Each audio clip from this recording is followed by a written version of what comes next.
The Secretary-General of the East African Community, EAC, and Tanzania's East Africa Community Minister are meeting with all stakeholders in Burundi in a bid to resolve the political unrest there, says Assah Mwambene, spokesman for the government of Tanzania.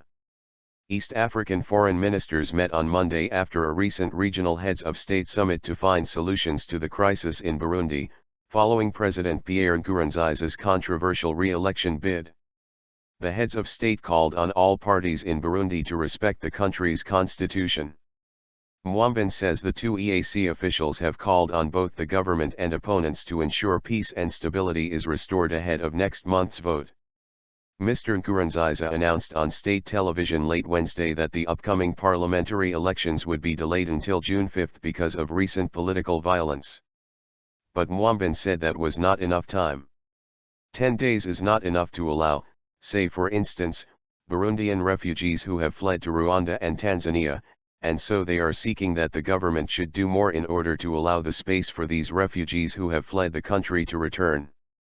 He continued, to postpone the election that we have seen the government do, but these ministers feel the government should do more. Give more time for this democratic process to be done so that even the Burundians who have fled the country should have an opportunity to come home and vote in Burundi. Nkurunziza has called on the refugees to return home to part of the election, despite the ongoing unrest. Calls for restraint. Mwambene says the two EAC officials condemned Thursday's killing of two demonstrators.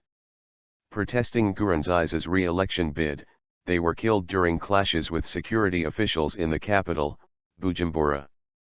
The crisis has left several dead and an estimated 105,000 have been forced to flee to neighboring Rwanda and Tanzania. The two parties should refrain from killing and doing any act that is likely to cause havoc and a state of insecurity in Burundi, Mwambene said. The African Union, has called for restraint and dialogue to resolve the crisis.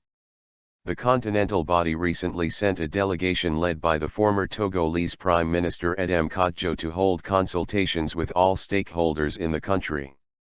Mwambene says the EAC supports the stance of the adding that Burundians would decide what's best for them.